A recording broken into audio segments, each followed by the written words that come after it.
ആരാധനാലയങ്ങളുടെ മറവിൽ ഭീകരപ്രവർത്തനം.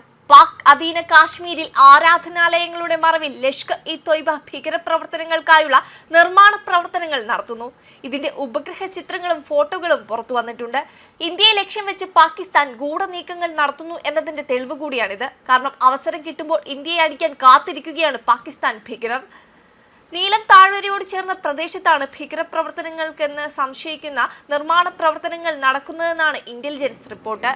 ഷാർദ പ്രദേശത്ത് നിർമ്മിക്കുന്ന ലഷ്കർ-ഇ-തൊയ്ബയുടെ പുതിയ കേന്ദ്രത്തിന്റെ നിർമ്മാണ പ്രവർത്തനം നവംബറിലാണ് ആരംഭിച്ചത്.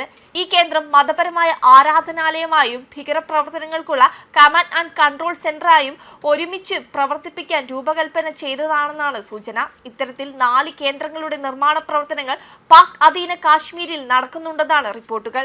ലഷ്കർ-ഇ-തൊയ്ബ പാക് അധീന കാശ്മീർ യൂണിറ്റിന്റെ ഡെപ്യൂട്ടി ആയ റിസ്വാൻ ഹനീഫ് നീലം താഴ്വര സന്ദർശിക്കുകയും നിർമ്മാണ പ്രവർത്തനങ്ങൾ വിലയിരുത്തുകയും ചെയ്തുവെന്നും ഇന്റലിജൻസ് വൃത്തങ്ങൾ അറിയിച്ചു.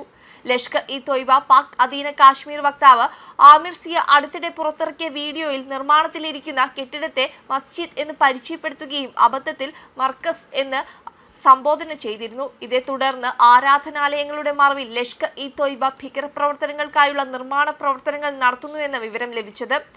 അതേസമയം ലഷ്കർ-ഇ-തൊയ്ബ അഥവാ LET ദക്ഷിണേന്ത്യയിലെ ഏറ്റവും അപകടകരവും അറിയപ്പെടുന്നതുമായ ഭീകര സംഘടനകളിൽ ഒന്നാണ്.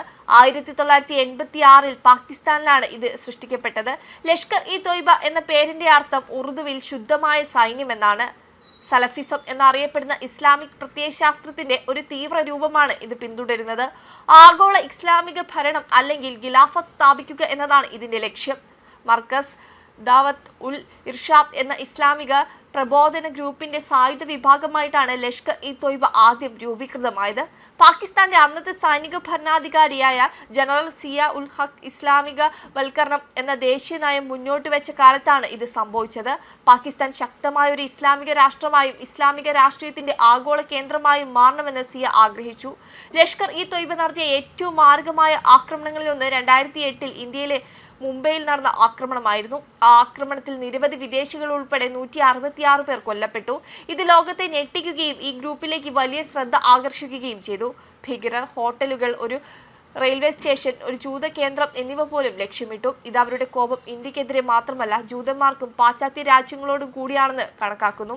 മതപ്രബോധനം, സായുധ പോരാട്ടം എന്നീ 2 രീതികളിലൂടെ ഇസ്ലാം പ്രചരിപ്പിക്കുക എന്ന ആശയത്തോടെയാണ് ഈ ഗ്രൂപ്പ് സ്ഥാപിതമായത്. കാശ്മീരും ഇന്ത്യയുടെ മറ്റു ഭാഗങ്ങളും ഉൾപ്പെടെ ഒരു കാലത്ത് മുസ്ലിം നിയന്ത്രണത്തിലായിരുന്ന എല്ലാ ഭൂമിയും തിരിച്ചുപിടിക്കുന്നതിൽ അവർ വിശ്വസിക്കുന്നുണ്ട്.